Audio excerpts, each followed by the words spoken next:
Hey, welcome to the Gig Life Podcast. I'm your host, Stevie Taylor. I hope you're doing well.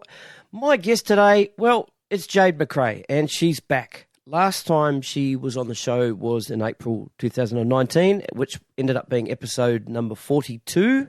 If you haven't heard that, go back and check it out. You don't have to hear that before this one.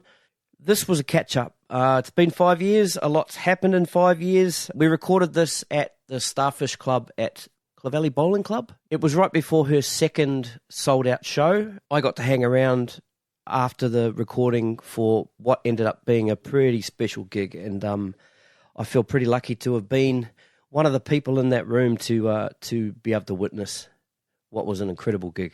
All right, let's rip in. This is episode 142. Jade MacRae returns. Here we go.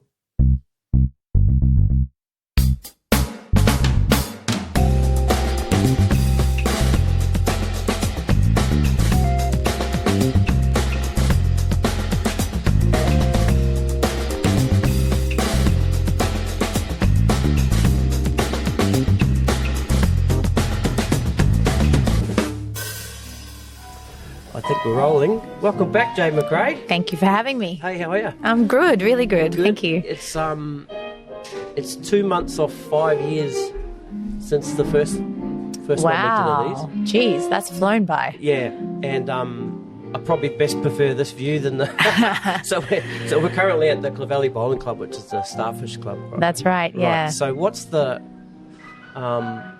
deal with the Starfish Club? Because the last bunch of times that you've been back, you've played here. Yeah, so it's actually a really wonderful gig, spearheaded by Hamish Stewart and Jonathan Schwartz, and they've been putting this gig on for, I think it's almost 25 years, and it's the first Monday of every month, and the location or the venue has been Clovelly Bowling Club for a long time, at least 15 years, I feel like. And it happens every month, and they usually are the house band, and you can bring in any other musicians that you want, have a small band, a big band. And what's great about it is, there's a really dedicated audience that basically always come. And right, so the people that were here last, for the people to know, this is your second night here? Yeah, we played last night too. Yep. So do you reckon you get the same people here tonight? Oh, I don't know.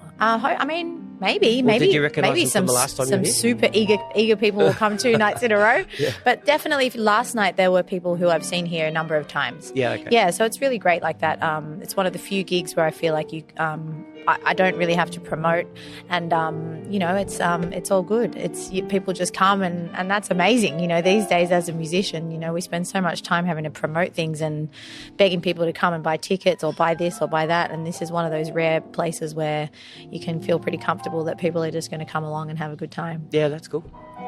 Mum can sit in if she wants. She can. Is it plus? Yeah, all plus one. Plus one, not plus two. No, times two. Yeah. My mum's with me tonight. Yeah. So we're sitting in the gig room, and there's a bit of a sound check going on, which is your dad playing at the moment. It's actually Bill Risby over there. Oh, is it? Oh, I haven't turned around yet. So you couldn't really ask for some more beautiful ambient music in the background. Yeah. I think when we were at my place, the last one we had birds. We had a guy on the whippersnipper. I don't know if you remember that. I do. Yeah. And gum nuts dropping on the roof. That's right. Well, we were in nature, and now here is pretty spectacular though. So for people who haven't been here, the bowling club is set like right on the cliffs of Clovelly, and it's basically panoramic views of the ocean from any point in the room. So it's an amazing spot to play, especially in the summertime, because you get to see the view, and it's beautiful. Yeah. So like I said, I haven't been to the bowling club. I've been to the Clovelly Hotel a number of times. Oh, yeah, we've all been there, mate. that was a pretty cool hangout. But top spot. Yeah. And I went back and had a bit of a listen to that last episode yesterday. And the first thing I noticed, and like I said, it's been 5 years, the first thing I noticed was my voice has changed. So it's a little bit, sounds older, sounds a bit sort of croaky. A little more character, let's put it that way. Maybe character. Yeah. And so my question to you there is in this last 5 years, have you noticed your singing voice change, your tone of your voice, or Yeah, probably a little bit. Is it something you're conscious of? Definitely. You know, I mean, I guess, you know, as a singer, your voice is your instrument, so you're hyper focused on your tone at all times, really. But sometimes, you know, changes happen so incrementally that you don't really notice it until you look back on something like what you just did. Right. And funnily enough, if I listen back to my releases from the early 2000s, I mean, my voice sounds significantly different now. Okay. It still sounds like me, but it's like it's a baby version, you know, so it's like, it almost sounds like you kind of sped the tape up a little bit, you know? Yeah. So I think all voices change over time, and let's just say, you know, I've probably got a little more character in my voice 5 years on than I did before as well. Yeah, well, it's been a hell of a 5 years. It's been busy. It's been a lot of singing and a lot of use of the voice. Yeah. Because I think when we last left that off, your album was at the Masters. You were about to get it back. Yep. And the plan was to release a couple of singles, which you went on and did. Mm-hmm.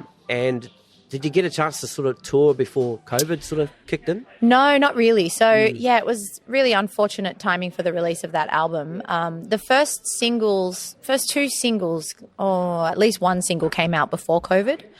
But basically, I think as of the second single, that was right around when COVID hit. Yeah. And the album I put out in the middle of 2020. So it was, you know, everyone was stuck at home, and I had already worked on the project for over a couple of years, and I didn't really want to just sort of sit on it and not put it out. So I put it out anyway.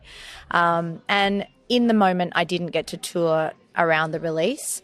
But the following year, I did come back here to Australia in 2021, and I also toured in Europe that year.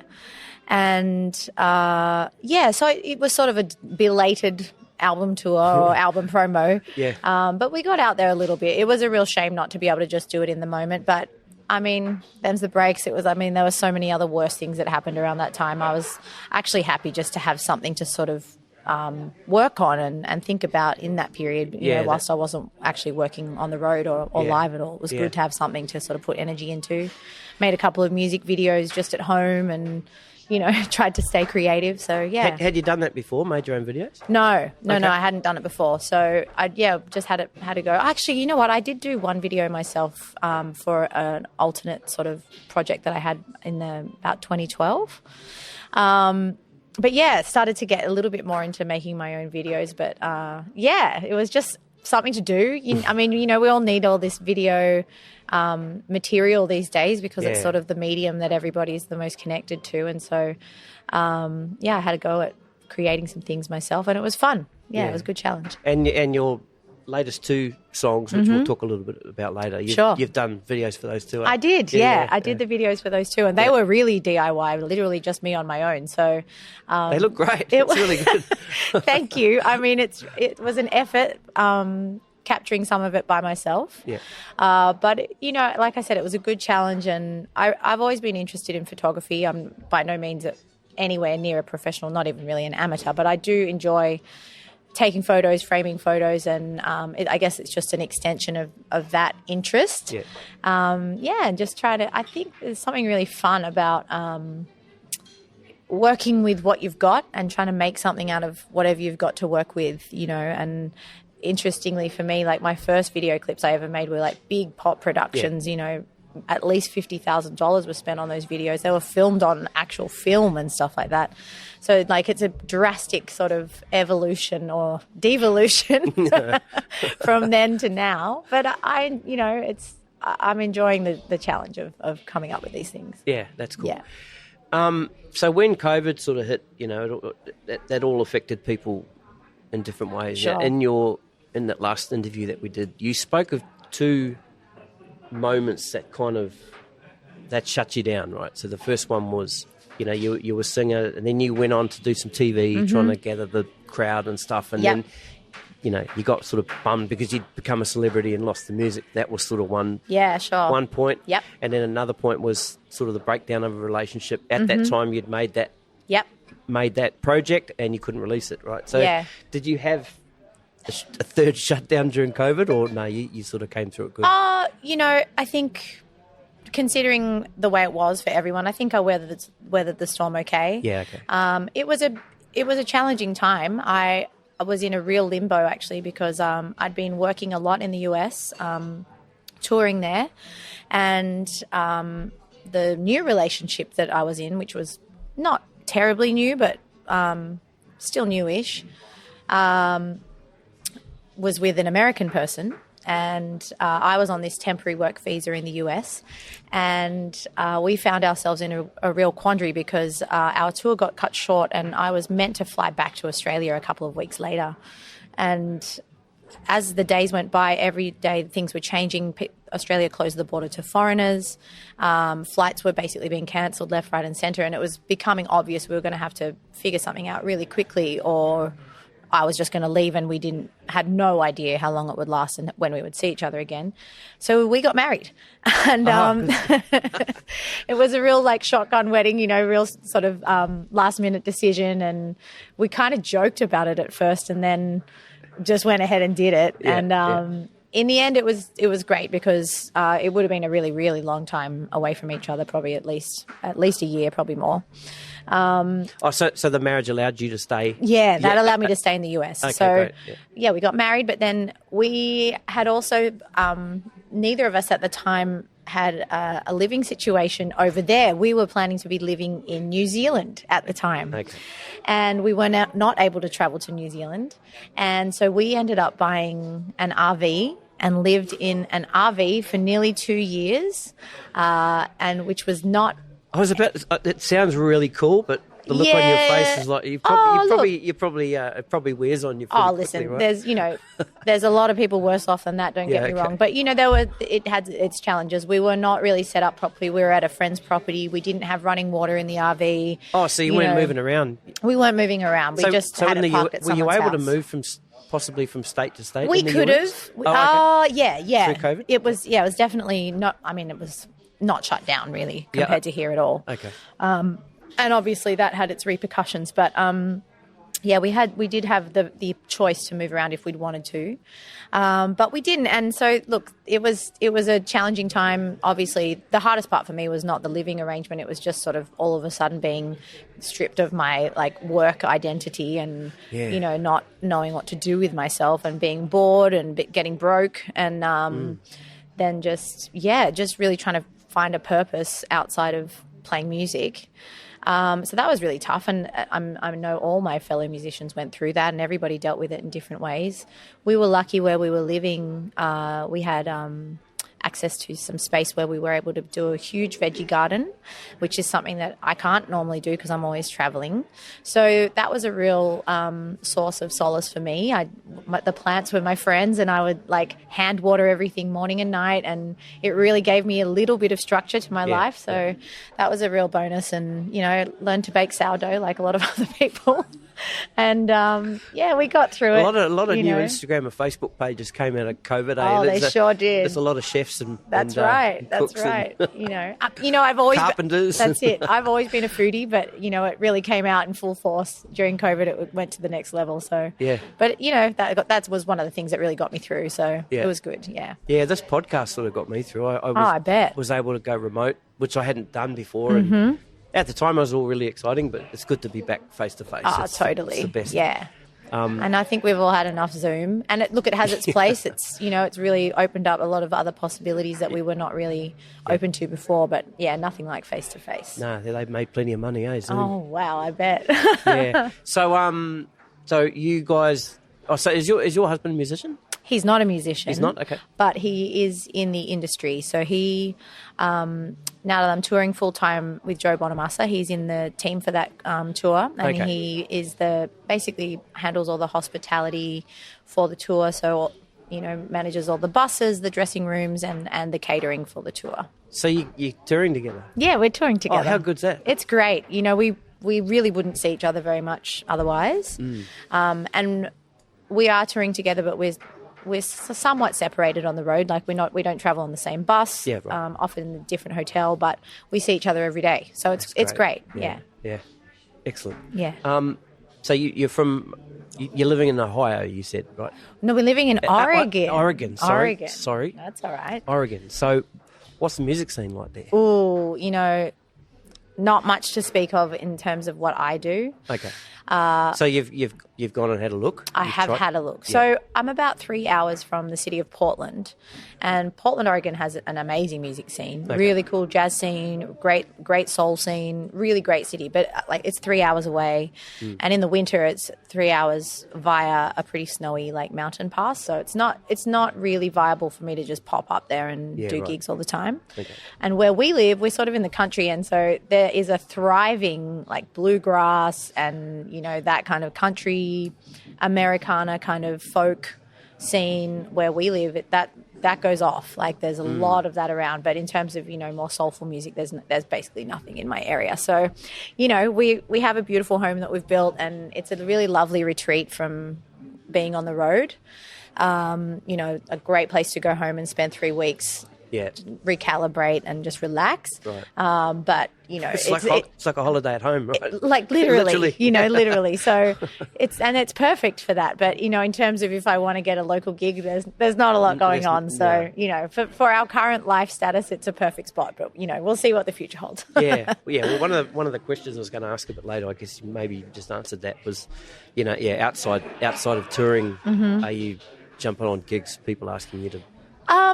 More than anything, since being in the US, I am doing more recording work over there, and which is wonderful. In studios or remotely? Yeah. Both. Okay. So I have a setup of my own, and then I'm in Nashville quite a lot with Joe for rehearsal. Mm-hmm. We basically begin all of our tours there. So I go through Nashville a lot, and so work there. So he's based there, is he? He has, it's one of his homes is there. Okay. And all of our gear for tour is stored in Nashville. Right, so that's sort of our hub. Okay. And we usually meet there, rehearse for 3 days, and then take off from there. Okay. All of these tour bus companies, a lot of them are based there as well in Nashville. So it's that's a little bit of a regular spot for me, and also LA, where there's and I work in these beautiful studios there, really iconic studios, and it's awesome. So the American music scene is vast, and I'm just barely scratching the surface in terms of people that I know, or getting to work with people or whatever. But bit by bit, it's been great just to expand my horizons and work with some amazing people and on some really great projects. So it's a lot of fun. So does a lot of that come from people going to a Joe gig and seeing you and then asking you who you are? And that does come up quite a lot, especially with how big social media is now. Anyone can reach out to you if they want to, as long as you've got DMs open.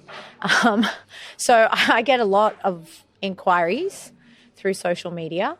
And sometimes there are things that are worth doing or interesting to me, and lots of things come up that way. But also through Joe, and also through the musicians in the band as well, who are all really high caliber people with extensive kind of musical networks. So I get lots of recommends from them, which is really nice. And that's just it's organically just how it kind of plays out. Yeah, that's cool. So so going back to the gig requests and stuff through the DMs, what's the strangest one you've got? I had a funny one today, actually.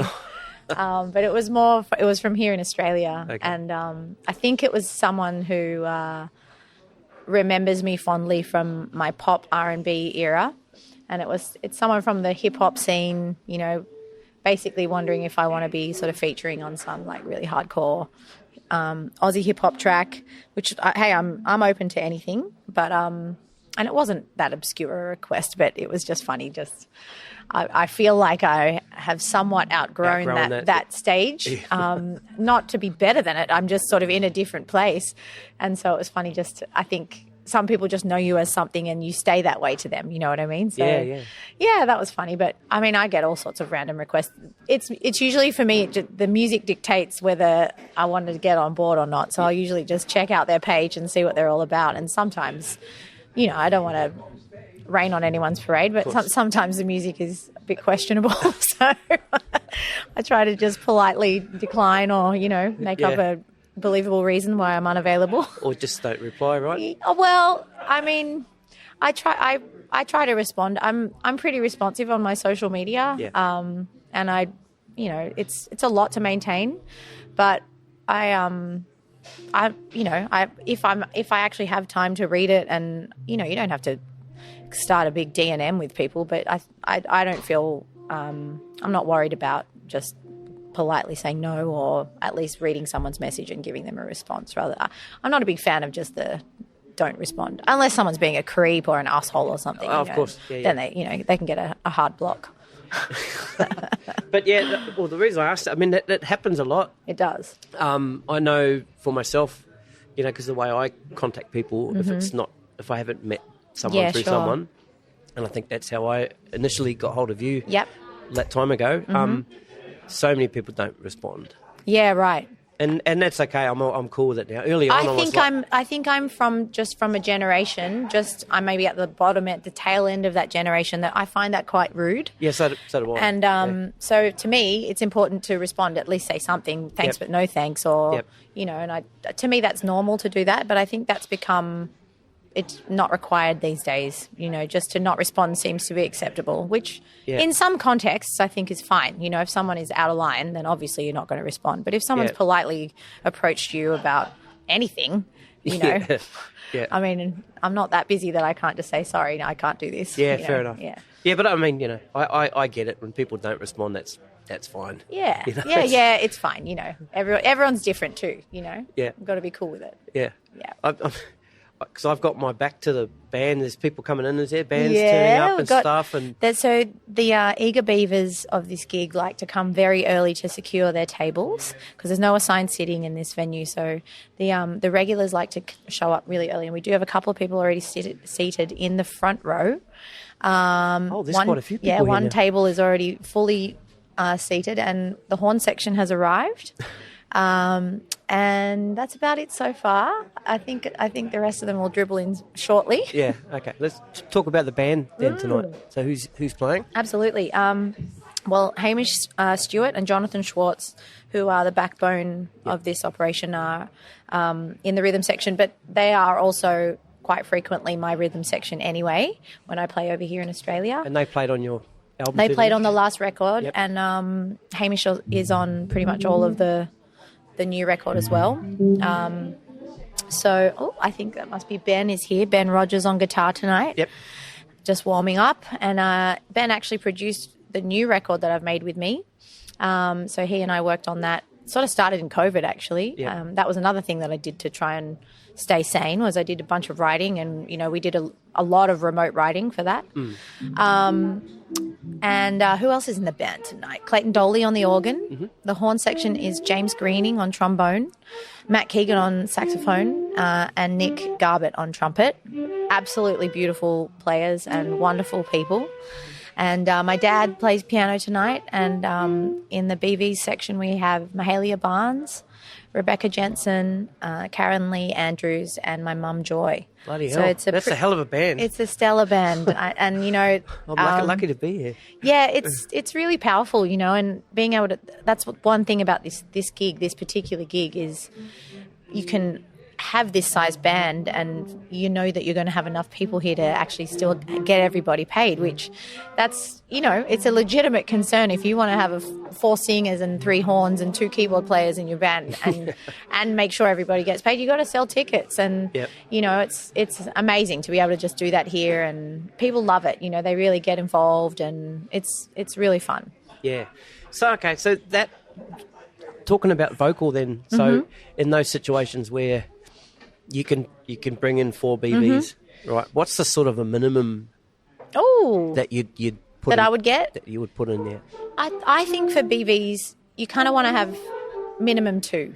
Yeah. I think to have 1 BV always feels a little bit weird, because you can't really they can't really sing stacks with anyone, you know. So if you have any sort of like long oohs or anything like that, it's just one note on its own, which feels a bit funny. So what's a stack? Sorry? Like a stack of harmonies. Like you can't, Okay. yeah. So you can, like if you have like some long oohs or ahs Okay. and, you know, they're trying to be, you want them harmonized. It's like, well, it's actually just going to be one person singing a long ooh on their own, which can feel a little bit strange. Yep.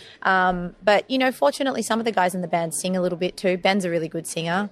Clayton sings well. So, you know, sometimes I just have to lean on the boys to sing. It just depends. When I toured in Europe last year, I didn't have any singers. So, you know, it was interesting for me because a lot of my music is really heavy on the BVs.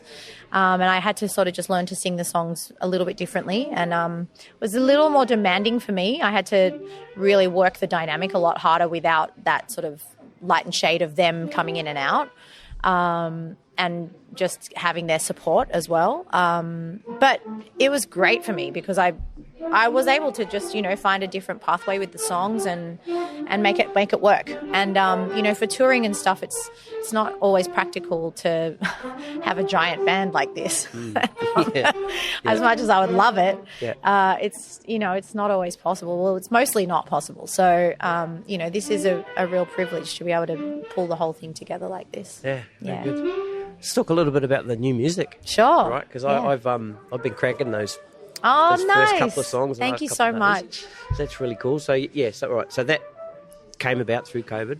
Yeah, well, you know, I'd put out my Handle Me With Care in 2020, and then eventually I was able to come back to Australia in 2021, and you know, I'm always kind of writing, most of the time. So, you know, I actually had a bit of a stint with Mahalia and Ben at their place, and Ben and I got in the studio. They had a studio at home at that point, and you know, he's someone who's sort of working and writing all the time and very creative, and we've always had a good creative partnership, done lots of things together over the years. But yeah, he and I got in the studio and did a little bit of writing on that trip in 2021. And that was sort of the seeds of what would eventually become this album it's basically finished now.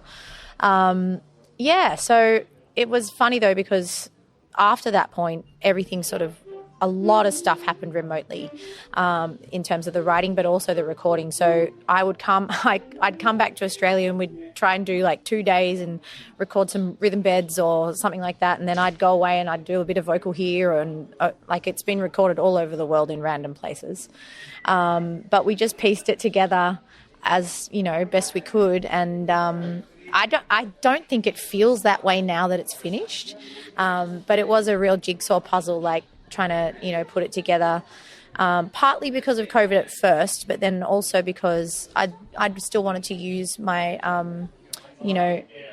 family of musicians here, and I'm not here. So, you know, it was a challenge just trying to get everybody in when I was here for 5 days and then, you know, just then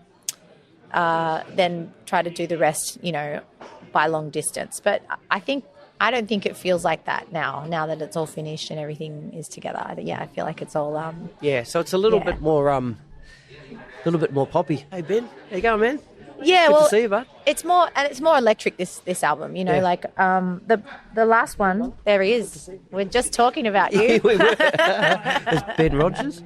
The last record, one of the focus points for me was to create something that would be suitable to feature mum and dad. Yep. Whereas this time, they are still on the record, but I didn't make that as much of a feature as I did last time. So, you know, this time it's an electric album, like everything's electric bass, and you know, last time was all double bass, and things generally felt a little bit more not acoustic, but not as hard electric. Yep.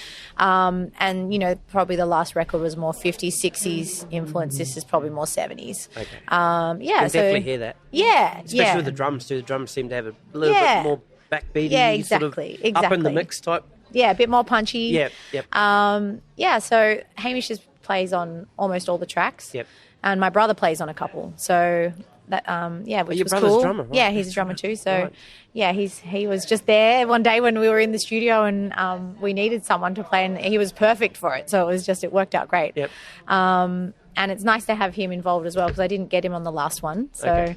yeah, he's in there on a track called Shots Fired. Yeah. Yeah. Yeah, that's cool. So, yeah. What's his sort of what's his music background? What's He's more in the he's a hip hop guy. and DJ yeah. type. Yep. Yeah. Yeah. So he produces a lot of hip hop and club music, I'm going to say these days. Okay. Which is quite diverse, from hip hop through to more dance music these days as well. But and he also plays drums. So his sort of element of strength, I guess, is the rhythm. Yep. But yeah, he does a lot of cool projects collaborating with different singers and rappers, and yeah, he's got a lot of stuff going on. Yeah. Lucky we did this half an hour earlier, eh? I know. Because it's getting busy. It's getting hectic, eh? It's getting kind of hectic. Okay. So what you spoke about too in the last interview was two things. You felt like you needed to try and reconnect with the audience. Yep.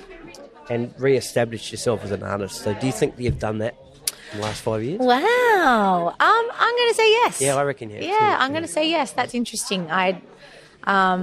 Sometimes when you do interviews, you say stuff and then later down the track you're like, oh my God, what was I talking about? But that sounds pretty on point. Yeah. I think I have, definitely more in a rhythm with feeling like an artist again. It's definitely a challenge with all the work that I'm doing, all the touring work. It's quite hard to find the space. Yeah. I'm sort of back in it, and I'm really thankful for my Australian audience because I think a lot of people who had maybe supported me way back in the day seem to have kind of come back around and are here for another round, which is awesome. And, it's definitely very much on a grassroots level right now. Like I'm not, I'm not doing any arena tours anytime soon. Yep. But I am feeling like I can make music that I'm enjoying and share it live sometimes, which that might sound kind of modest, but it's actually huge. People, it's really hard these days to do anything and be able to get it across the line, get it out and play live. And there's just so much of it. There's so much of it, and there's it's so much shit. Yeah. It's really, all due respect, but well, anyone can make music now, so the doors are open to anyone. You can do it on your phone, it's very accessible now to create music. But yeah, that just means that, the floodgates are open in terms of there's no quality control anymore. Interestingly, I went to Motown Records recently when I was in Detroit. I saw that. Yeah. How was that? It was amazing. Obviously it was very cool to be in the space and in those rooms and everything. What was really cool as well was also hearing about the process back in the day that they went, how stringent it was for their quality control, and the amount of the level of meeting upon meeting upon meeting that things had to clear before they were really approved for release, and how how seriously they took that. Pretty sort of tight ship, right? Exactly, and they had really extensive teams of people who all had a say on that stuff, and lots of sort of really very high expectations of anyone who was working there. So I loved that. I thought it's so the opposite of what we've got now, where it's anyone's game, which.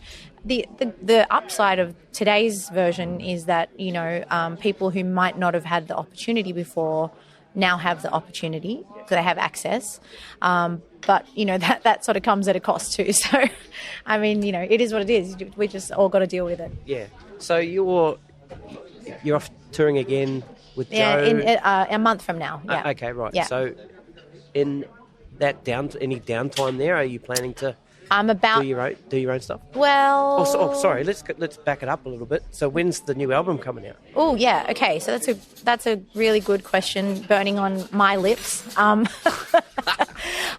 probably May. It's looking like May, yep. And I actually do have a few little windows of opportunity in the middle of this year that I am going to try to maybe get back here. Come and play a little bit around the album release. Yep. And maybe over there as well. Cool. But yeah, so I've been playing a little bit in the US, not much, but I've got a really nice band that I use in LA, and actually two Australian guys. Yep. And who are living over there now, Nick Maybury and Yep. Christian Christian, Attard. yep. But yeah, look, the man of the hour, Hamish Here's Stewart. Here's trouble. Yes, here he is. You go, You know, he Hamish. sang a song last night. Did you really? Oh, You're not going to see that tonight. we But I were do. putting bets on We're what just you might talking sing about it. tonight. Yeah, yeah. But I've got a gag for you. Oh, okay, go ahead. Okay, so if you dream about a toilet, Yes. don't use it. Oh, Jesus. Oh my. Oh, hang on. Oh, very good. Amazing. Oh, Oh, very good. Did I miss I'm it? not My sure it was timing's off. worthy. I don't know if it was worthy of that, but my comedic timing was crap there. well, that makes two of you. No, I'm kidding. Yeah. So yeah, mid-year, new record. Going to try to come over and do some shows and yeah, see what happens next. Yeah, that's cool. So the US, typically a tough market for internationals to I think crack, really, I think or- it's or just no? a tough market, full stop. Because what even for the Americans? yeah, right? it's just there's just so much music being made, and it's just exactly what we were just talking about before. Same thing applies over there. The difference is that over there is a much more sort of developed culture of consumption of music. People really love going out to see live music. But musicians are respected. Like the art form is a little more respected, I think, than it is here. Especially things like jazz and things like that. It's like when sometimes I feel like here in Australia, and this is maybe changing a bit, but sometimes it's almost a joke that you're a musician. It's like, oh, you do that for a living. Oh, wow, okay. Whereas I feel like there's less of that over there. There's a more established sort of culture of going to gigs and paying money for music as well. But yeah, as far as artists breaking over there, I mean, it's tough because there's competition. It's a flooded market. But there's a far bigger population over there to play to. And what's cool over there is you can really hone in on local markets. Certain areas, like where I live is called the Pacific Northwest. And, if I wanted to, I could really just try and hone in on the Pacific Northwest, like Seattle, Portland. There's a sort of like a circuit, I'd say, of cities. And you can sort of start small like that and try and grow from there. And that's all over the country. People can be quite successful just in their little pocket and sustain a career just like that, So, yeah, it's good. So who were some of the artists or acts in that particular what did you call it? The Pacific Northwest? Pacific Northwest? Well, Or who's come out of there? I think Alan Stone is from Spokane, Washington, which is up where we are, like not too far, about 4 hours from where I live. So he's one for sure. And then, it's hard for me to pull names right now. But, Portland, Oregon has a really sort of thriving like jazz and blues and soul scene. A lot of cool artists coming out of there. So, yeah, it's definitely possible to if you're trying to just do that as your full-time gig of just being an artist. Like you can really focus on your local area and make it happen to a degree. You've got to be good or lucky or both, course, yeah. But that's possible. Yeah. And what about going back to tour in Europe? Yeah, I mean, I was meant to go last year, and then it wasn't financially viable for me to go. It's a big investment, and I don't have a big enough following yet over there to break even, basically. So every time I go, it's an investment, and I did it 2 years in a row, and it was awesome. We had a lot of fun. Second time especially was really fun because I took my Australian band. But it was, it's a big challenge to float it. And after COVID and not working for, 18 months and all my supplies were a little depleted. And so, rebuild, right? Yeah, Yep. Exactly. So I'm sort of just in that mode. So maybe this year, I'm also trying to take advantage of when I'm in Europe with Joe, looking for opportunities while I'm on the ground over there or extending trips like that. So just to try to be a little bit more smart about it with the travel. Yeah. Well, it's starting to really get loud and rampy in here. So It's a party in here already. So, I think we might wrap it up. I think we've All right, we've awesome. covered everything. And Well, it's been great chatting again. yeah, it's so good. I'm really looking forward to the gig. So Thank you. I'll let you get out to your people now. And Awesome, Stevie. Sweet as, Dave. All right, Take it take easy. it easy. See you, Bye. mate. Yo, it's Stevie here. I hope you enjoyed that episode. If you dig the Gig Life podcast, please subscribe, share, leave a review. Please follow us on Instagram and TikTok. You can send me a message if you have an idea for a guest or if you just want to say hello. This podcast is free, costs you nothing. But if you find the value in the Gig Life podcast, you can leave a tip or a donation. Links are in the show notes on your app. That's it for me for now. Catch you next time, guys. Cheers.